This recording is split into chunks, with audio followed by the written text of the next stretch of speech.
आपसे इंस्पिरेशन अगर तब मेरी फैमिली सपोर्ट नहीं करती है तो मेरे पापा बिल्कुल स्ट्रांगली मेरे पीछे खड़े नहीं रहते कि अभी भी तो ग्रेट एक्सटेंड माइंडसेट है। साइलिमा एक्चुअली ना लड़कियां बिल्कुल नहीं डरती।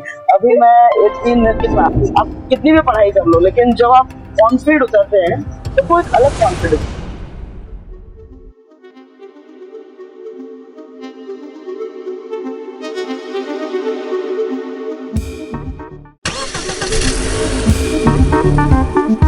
Welcome to World Talk Exchange by Siley. Defence सिर्फ फिजिकल स्ट्रेंथ, वेपन्स और मिशंस के बारे में नहीं होता। ये एक ऐसी जर्नी है जहां इमोशनल स्ट्रेंथ, माइंडसेट, रेजिलियंस और इनर डिसिप्लिन के असली मायने समझ में आते हैं। आज हम मिलेंगे एक ऐसी वुमेन ऑफिसर से जो सिविलियंस को मिलिट्री ऑफिसर्स में बदलती है। रिटायर्ड स्क्वाड्रन लीडर सुप्रिया चित्रे। उन्होंने एयरफोर्स के डिसिप्लिन को सिविलियन लाइफ में उतारा है और लगभग 600 प्लस लड़कियों को ट्रेन कर चुकी है थ्रू हर उड़ान फाउंडेशन। वो एक एक्स-IF ऑफिसर, साइकोलॉजिस्ट और एक विजनरी एजुकेशनल ऑफिसर है। तो आज के इस एपिसोड में हम जानेंगे डिफेंस कैंप्स के अंदर की असली कहानी और स्पेशली लड़कियों के बारे में डिफेंस का एक्सपीरियंस कैसे होता है। Supriya ji, first of all thank you so much for coming and joining us. आप सिर्फ एक ऑफिसर नहीं, आप एक मेंटर हो जो स्पेशली लड़कियों के लिए जो डिफेंस के सपने देखती है।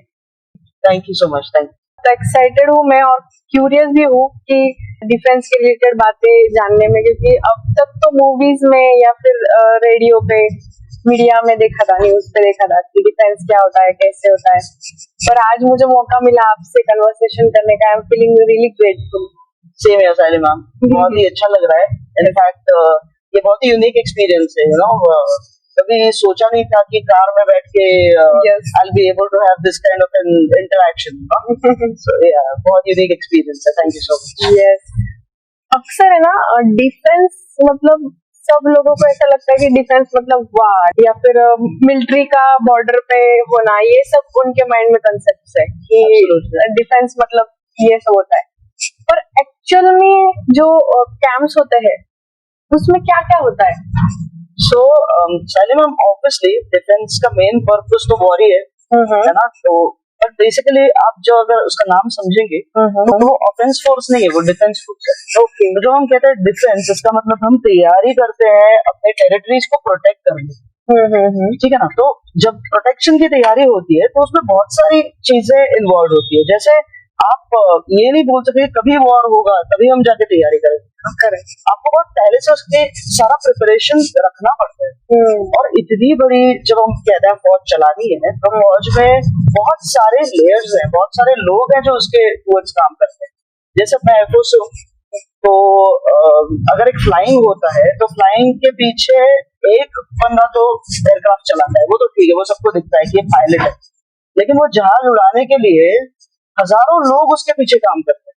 जैसे वो लोग जो जहाज बनाते हैं, वो लोग जो जहाज को रेडीनेस रखते हैं उसको उड़ाने के लिए, उसके बाद वहां तक रिसोर्सेस पहुंचना, जो बंदा जहाज उड़ा रहा है उसकी फैमिली जो है उसको भी कोई समवन इज टेकिंग केयर, उनके घर के लिए, उनके राशन के लिए, उनके एजुकेशन के लिए, हर एक चीज के लिए। तो बेसिकली फौज इज अ कम्युनिटी। सो बहुत सारे लोग हैं, ऐसा नहीं है कि मतलब सिर्फ जो लड़ाई कर रहे हैं वो तो है ही ऑब्वियसली, बट उनके पीछे एक बहुत बड़ा परिवार है जो हर एक ये चीज संभालता है। तभी जाके फौजी एक्चुअली लड़ सकता है बॉर्डर पे जाके, क्योंकि उसका दिमाग वहां पे शांत है ना कि मेरे फैमिली को कोई टेक केयर कर रहा है, मेरा बाकी सारी चीजें आर टेकन केयर है। तो ये है। सो फौज is it is about war, और ये सिर्फ वॉर के बारे में, ये बहुत सारी और भी चीजें उसमें। ओके, ये सब बातें तो आप जब छोटे थे आपको भी सब आती होगी मन में, सब क्यूरियोसिटी होती होगी अबाउट दिस फील्ड। आपकी जर्नी कैसे शुरू हुई? मतलब what was the inspiration behind joining defence? Okay, so I believe in one thing कि इमेजेस ना बहुत इम्पैक्ट करते हैं बच्चों के दिमाग पे। आप जब when I was a kid, हम रहते थे बिल्कुल जो आर्टिलरी सेंटर है नासिक का, उसके बिल्कुल साइड में हमारा घर था।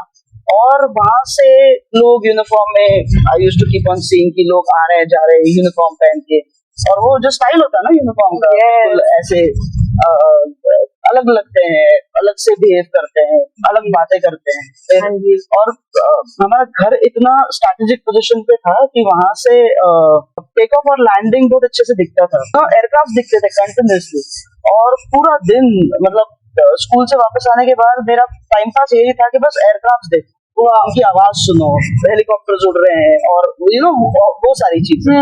तो वो जो एक फीलिंग थी you know continuous take off और लैंडिंग देखने की, कहीं ना कहीं वहां से कनेक्शन शुरू हुआ एयरक्राफ्ट के साथ। और मुझे आई थिंक 4th या 5th स्टैंडर्ड में मैंने चूज कर दिया था कि मुझे एयरफोर्स ही ज्वाइन करना। तो it was very early for me. और उसके बाद aircrafts were like a passion. जैसे आप मुझे बता रही थी ना कि मुझे कार्स का पैशन है, सिमिलरली मुझे एयरक्राफ्ट्स का पैशन है। Okay wonderful, that's interesting actually, बहुत ही इंटरेस्टिंग कहानी है आपकी। मतलब शुरुआत इतनी तगड़ी है तो मतलब आपका पैशन भी बहुत नेक्स्ट लेवल का होगा, I can sense that. And आपने जैसे बताया कि आपने ये फील्ड चूज करना सही समझा, your passion was towards it. तो फैमिली के रिलेटेड क्या तो कैसा उनका सपोर्ट रहा है? मतलब मैंने ये फील्ड चूज किया 20 साल पहले, है ना, तो तब की पूरी सिचुएशन ही बहुत अलग थी। जैसे अभी आप अभी पॉडकास्ट कर रही हैं, या जैसे आप एक क्लिक करती है तो आपकी सारी इन्फॉर्मेशन उसमें आपको मिल जाती है इंटरनेट पे, वो फैसिलिटी तब अवेलेबल नहीं थी इतनी easily. We didn't have internet, घर पे हमारे कंप्यूटर वगैरह ऐसी कोई चीज भी नहीं थी, फोन्स तो थे ही नहीं खैर उस वक्त। और जब वो स्टेज आई जब पता करना था कि एग्जैक्टली करते क्या है, मतलब डिफेंस में जाना है तो कैसे जाना है, बिकॉज मेरा पूरा सिविलियन बैकग्राउंड है, कोई भी घर में एब्सोल्युटली कोई भी डिफेंस में नहीं था।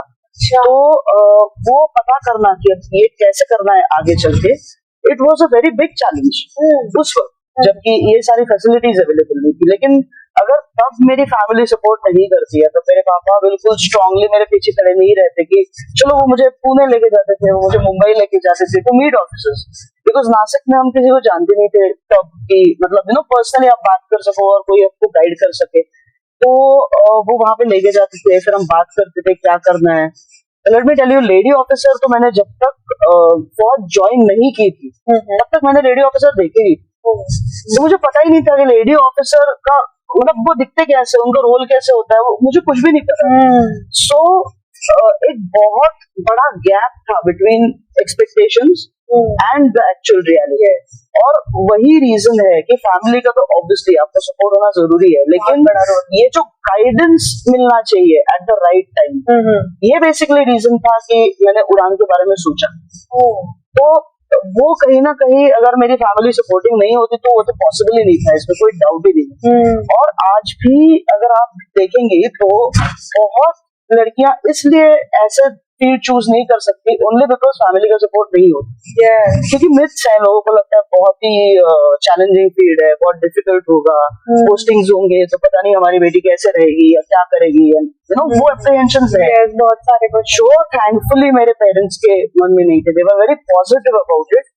और बहुत ज्यादा सपोर्ट मिला मुझे to you know do something which was उस वक्त तो बहुत ही डिफरेंट था। अभी तो खैर इट इज कंपैरेटिवली यस अभी तो मतलब अवेयरनेस भी उतनी हो चुकी है and everyone is like known about it. सब एक माइंडसेट था कि ये फील्ड लड़कों के लिए, अभी भी तो ग्रेट एक्सटेंट ये माइंडसेट है। अब आप देखिए एनडीए में लड़के आने के लिए 70 साल लग गए, 70 years की, it's a very big time. तो है सोशल स्ट्रक्चर ऐसा है तो कुछ नहीं कर सकते। यस पर आपने बहुत ही बेहतरीन मतलब तरीके से उसको कैप्चर किया कि फैमिली का सपोर्ट भी आपको मिला, प्लस लाइक आपका पैशन भी था तो आपने उसमें एग्जीक्यूशन भी किया। वो मुझे बहुत अच्छा लगता है कि मतलब कुछ पर्पस ड्रिवन आप उसके ऊपर एग्जीक्यूशन करते हो। Like it is very inspirational for many girls also कि आप कोई भी डिफेंस ऐसी फील्ड नहीं पर ऐसा सारे फील्ड के लिए उनके लिए इंस्पिरेशन हो सकता है कि यू कैन डू एनीथिंग। जो डिसिप्लिन है या फिर ये मेन कोर फैक्टर्स है वो जेंडर के ऊपर नहीं डिपेंड करते हैं कि फीमेल या मेल है तो यू कैन नॉट चूज या फिर you can not go for it. Absolutely, मेहनत तो आपको सभी फील्ड में करनी पड़ेगी, आप कहीं पे भी जाओ, it is irrespective of any differences. आपको अगर एक बेसिक लेवल की इंटेलिजेंस है और आप मेहनत करने के लिए रेडी हो तो आप कुछ भी कर सकते यस, तो जैसे आपने अभी मिथ्स के बारे में बोला ना, वो भी बहुत सारे मिथ्स है डिफेंस के बारे में। गर्ल्स के बारे में ऐसे मिथ्स है कि गर्ल्स को सिर्फ ऑफिस वर्क मिलता है या फिर डेस्क वर्क मिलता है, क्या ये सच है? तो अगर आप मुझसे पूछे तो कुछ सालों पहले ये सच था।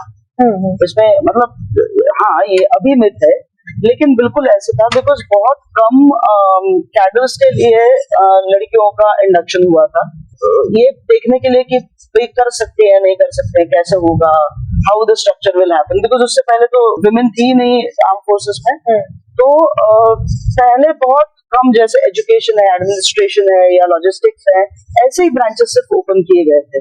तो तभी हाँ बिल्कुल सही था कि ऑब्वियसली ये सारे डेस्क जॉब्स ही हैं टू ग्रेट एक्सटेंट, तो ट्रेनिंग और ये सारी चीजें सेम होती है, बिकॉज हर एक डिफेंस में जो भी जाता है उसको पूरा 100% ट्रेन करना तो जरूरी होता है, क्योंकि वॉर लाइक सिचुएशन कभी भी आ सकती है और आपको कभी भी कुछ भी काम करना पड़ सकता है, प्रिपेयर होना पड़ता तो प्रिपेयरनेस तो होती है। लेकिन बिल्कुल सही है, ये पहले था अभी नहीं है। बिकॉज अभी आप फाइटर पायलट देख रही हैं जो गर्ल्स हो रही हैं, कॉम्बैट रोल्स के लिए अभी गर्ल्स आर सारे काम चल रहे हैं। एनडीए में आने के बाद तो ऑब्वियसली अभी तो कॉम्बैट रोल्स ओपन हो जाएंगे लड़कियों के लिए। तो पहले जो मिथ था अभी वो नहीं है नाउ, मतलब जो पहले प्रॉब्लम्स थी वो अभी नहीं है। Now we are equally able to perform in this field क्योंकि अपॉर्चुनिटी दी गई है। पहले हम सिर्फ 10 साल के लिए काम करते थे जो शॉर्ट सर्विस कमीशन था, अभी परमानेंट कमीशन है तो आप लाइफ टाइम काम कर सकते हैं, तो that also makes a lot of difference. तो अभी इट्स ऑल चेंज्ड। मतलब वो क्या बहुत चैलेंजिंग हो सकता है लड़की एज ए लड़की वो भी करियर चूज करना, इसके बारे में आपका क्या ख्याल है? साइली मैम एक्चुअली ना लड़कियां बिल्कुल नहीं डरती।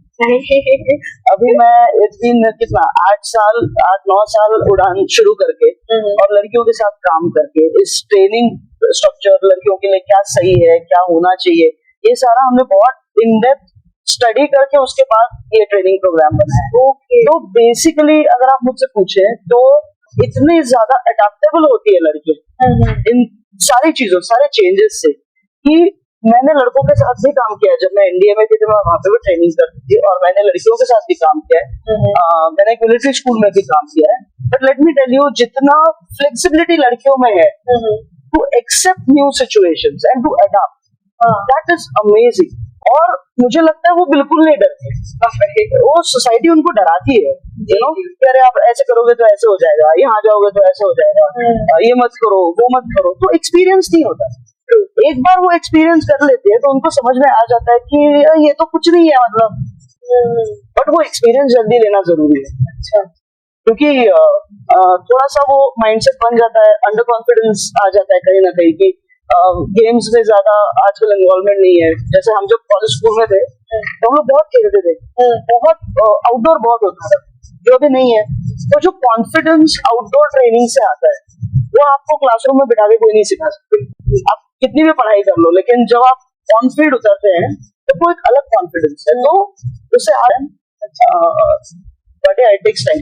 Yes everything takes time only, सब एक्सपीरियंस का ही खेल है। Absolutely yes. तो मैम जैसे आपने बोला कि आपने उड़ान फाउंडेशन शुरू की है जो स्पेशली गर्ल्स के लिए है, तो क्या मोटिवेशन था ये शुरू करने के पीछे, मतलब क्यों आपने शुरू किया? सो साइना मैम, जैसे मैंने आपको बताया, when I was going through this stage, तब मुझे जो गाइडेंस चाहिए था उसके लिए मुझे बहुत स्ट्रगल करना पड़ा। मुझे ही नहीं, मुझे और मेरे फैमिली को बहुत स्ट्रगल करना पड़ा। तो हमेशा से मुझे ऐसा लगता था कि लड़कियों के लिए कोई ऐसी जगह होनी चाहिए कि जहाँ पे आपको इस फील्ड के बारे में 100% जानकारी, इन डेप्थ ट्रेनिंग और ऐसी सारी चीजें मिले कि आपको एक उस प्लेटफॉर्म पे रखे जहां से आपको आगे जाना बहुत आसान हो। यही मेन रीजन था उड़ान शुरू करने का। मुझे बहुत पहले मिलिट्री स्कूल ज्वाइन करना था, लेकिन तब लड़कियों के लिए मिलिट्री स्कूल्स नहीं थे, और जो थे वो बहुत ज्यादा दूर थे। And I was at an age जहाँ पे मेरे parents they were very apprehensive कि इस एज में इतना दूर भेजना चाहिए कि नहीं भेजना चाहिए। तो इसीलिए उड़ान मेरे ख्याल से एक बहुत यूनिक इंस्टीट्यूशन इसलिए है बिकॉज इसकी सारी बेस ही लड़कियों का ट्रेनिंग से शुरू हुई है। मतलब सब कुछ जो सोशल डिफरेंसेस हैं, जो साइकोलॉजिकल डिफरेंसेस हैं, फिजियोलॉजिकल डिफरेंसेस हैं दोनों जेंडर्स में, वो सोच के हमने ये पूरा ट्रेनिंग बनाया है।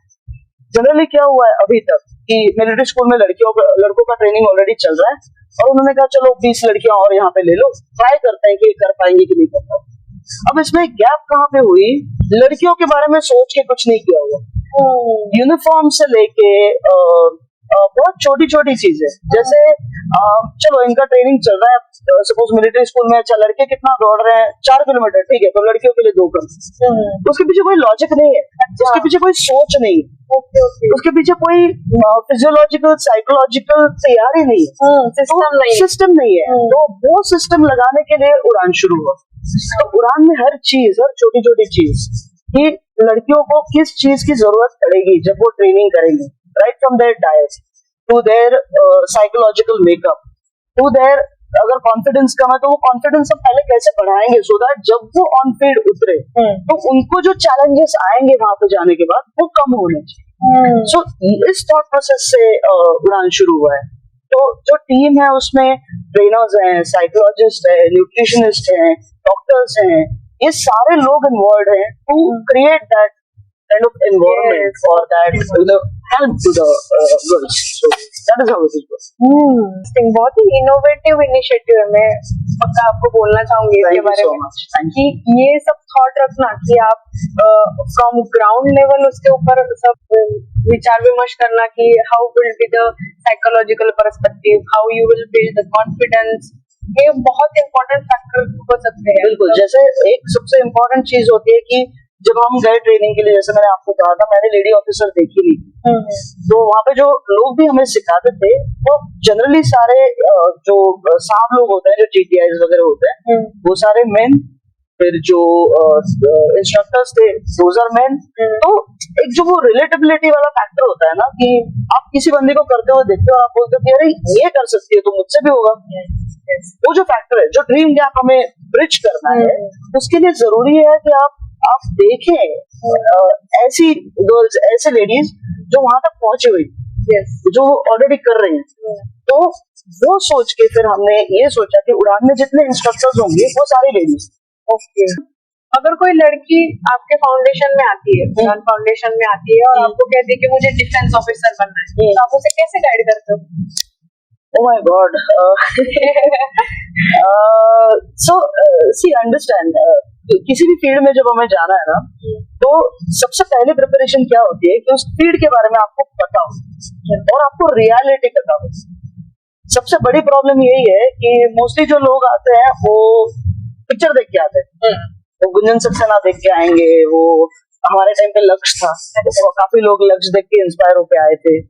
तो ये जो बहुत बड़ा क्या कहते हैं मिसकंसेप्शन है कि फौज में, क्योंकि मूवीज में ना बहुत थोड़ी थोड़ी चीजें दिखाते हैं, अब ट्रेनिंग भी वो दिखाएंगे 30 सेकेंड्स में कि थोड़े पुशअप मार लिए, कोई दौड़ रहा है, वो रस्सी चढ़ रहा है, ऐसे 3-4 सीन दिखाएंगे और हम जोश में आ जाते हैं, वाह बहुत ही अमेजिंग, हम ये कर सकते। आप जब जाओगे ट्रेनिंग के लिए जाओगे, you will go for actual, जब आप फौज में जाएंगे तो आप क्या क्या एक्सपेक्ट आपको करना होगा वहां पे जाकर, रियलिटी सब करेक्ट। तो वहाँ पे रियलिटी चेक हो जाता है, आप सुबह जल्दी उठ सकते हो क्या, आप बिना आपके पेरेंट्स के हेल्प के आप अपनी रेगुलर चीजें कर सकते हो क्या, आप बिना फोन के रह सकते हो क्या, सबसे इम्पोर्टेंट आजकल की जनरेशन के लिए।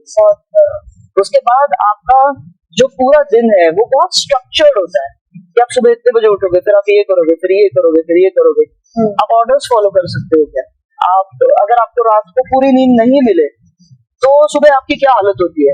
तो ये जो सारी चीजें है ना, ये वहां पे जाके रियलिटी चेक मिल जाता है, और जब रियलिटी चेक मिलता है तो उसके बाद बहुत कम लोग होते हैं जो बोलते हैं कि नहीं अभी भी मुझे यही करना है। तो ये लोग हैं जो उसके बाद भी बोलते हैं कि नहीं अभी मुझे यही करना है, जो एक्चुअल हाँ ज्वाइन कर सकते हैं। बराबर, जो क्वालिटीज उनमें है वो निखर के आती है फिर। बिल्कुल। और फिर जो एक बार डिफेंस का वो क्या कहते हैं, it is like it pools you, फिर एक बार वो शुरू हो जाता है फिर छूटता नहीं, फिर एनसीसी ज्वाइन करते हैं, फिर वो इट टेक्स देम।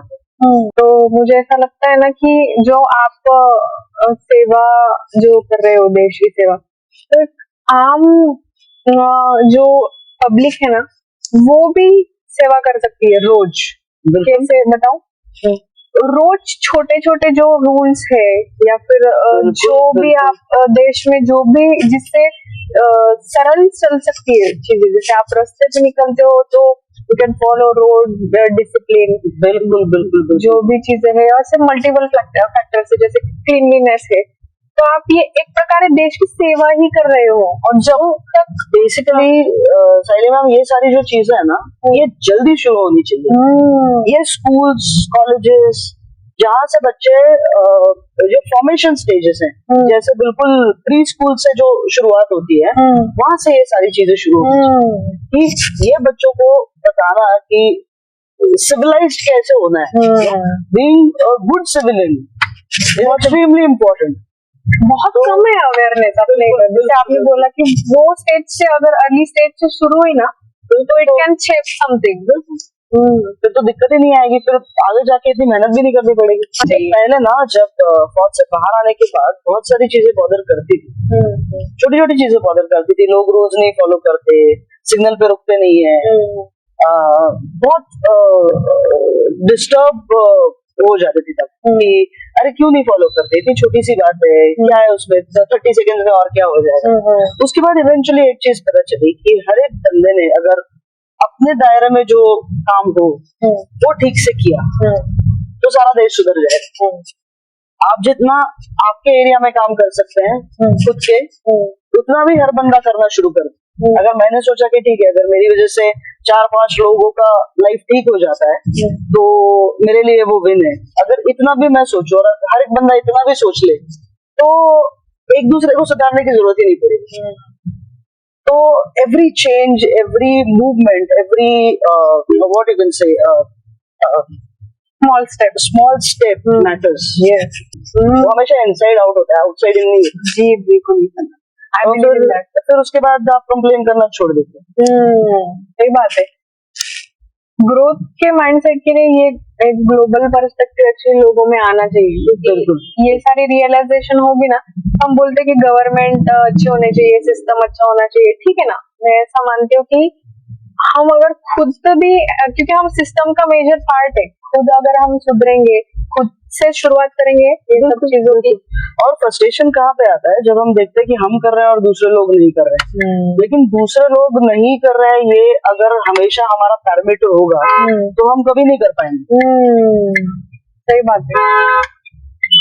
मतलब कभी इनिशिएटिव नहीं होगा, वो इनिशिएटिव नहीं होगा। सब लोग यही बोलेंगे कोई नहीं कर रहा है तो कोई भी नहीं करेगा, हम क्यों करे ऐसा। तो जैसे आपकी ट्रेनिंग का फेज था, तो आपको कब ऐसा महसूस हुआ कि now you are totally ready for any situation? तो एक्चुअली ना ऐसा कभी नहीं लगता कि आप टोटली रेडी हो for any situation. So let me tell you something. जब हम पहले तो सिलेक्शन ही बहुत बड़ी चीज लगती थी कि अरे इतने एग्जाम्स देना है, एसएसबी इंटरव्यू देना है, फिर सिलेक्शन, फिर वो आपका मेडिकल होगा, उसके बाद मेरिट लिस्ट लगेगा, फिर जाके आपको कॉल आएगा ट्रेनिंग का। तो ये सब करने के बाद वहां पे तो ऑलरेडी इतनी सारी मेहनत हो गई होती है कि लगता है कि भाई अभी तो बस ऑफिसर बन गए।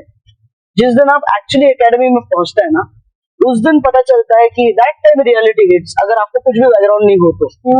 क्योंकि ट्रेनिंग एक बहुत ही बड़ी चीज है एक फौजी के लाइफ में।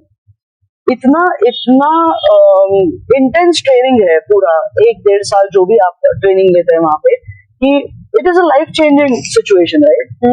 तो मैंने तो जब अपना जर्नी शुरू किया था तो मुझे तो ट्रेनिंग के बारे में ज्यादा नॉलेज नहीं था, तो कोई बताने वाला नहीं था कि ऐसे ऐसे सब कुछ चीजें होती है।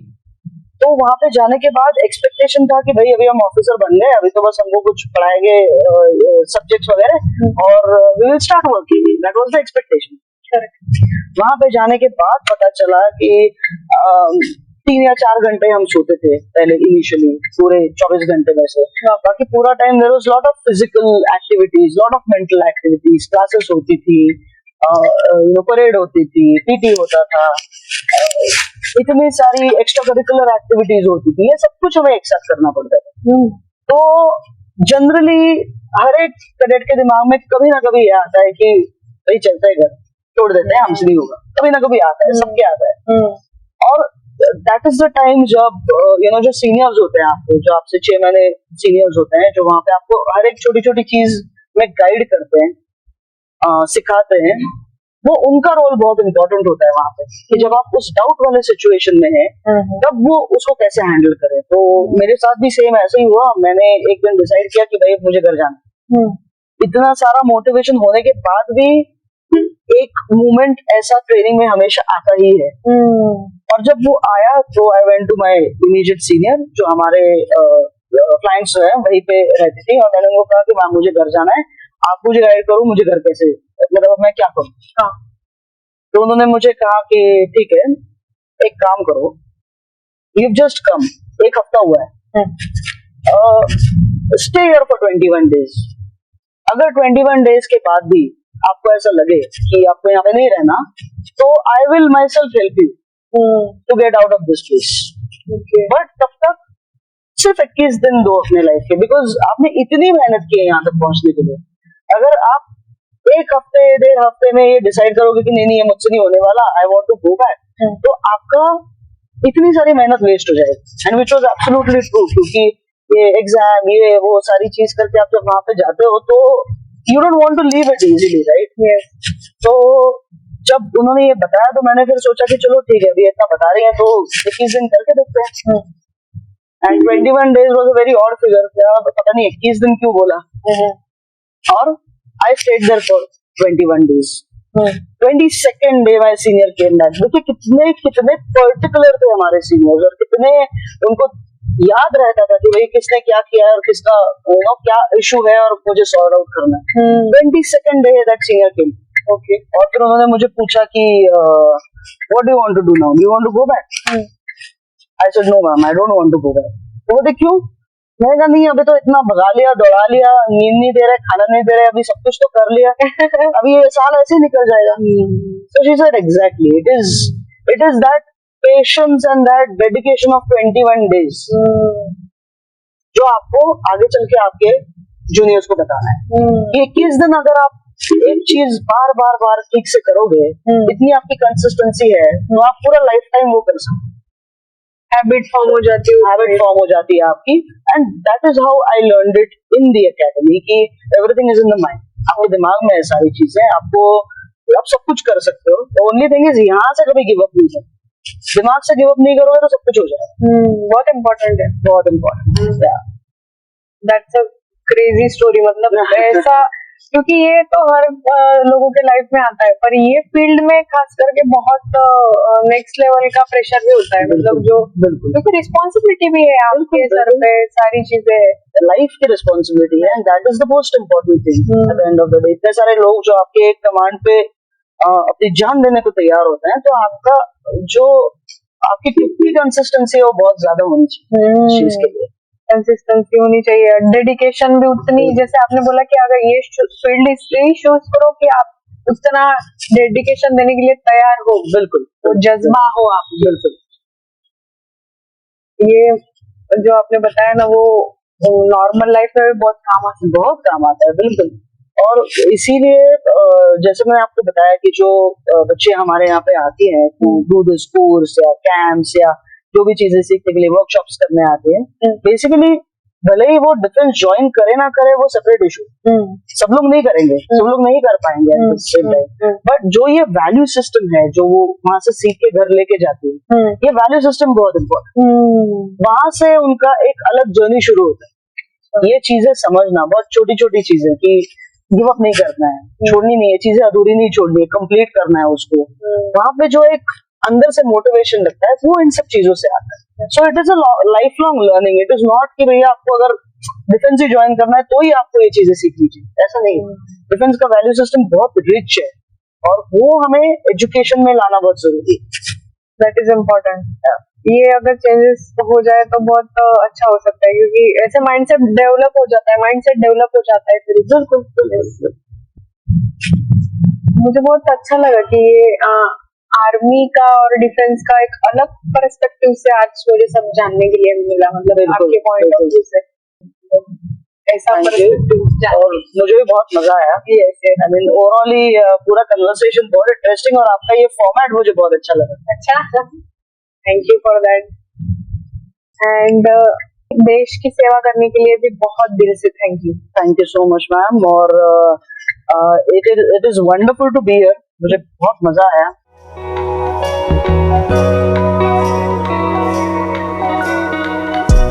Don't forget to like, share and subscribe to World Talk Exchange.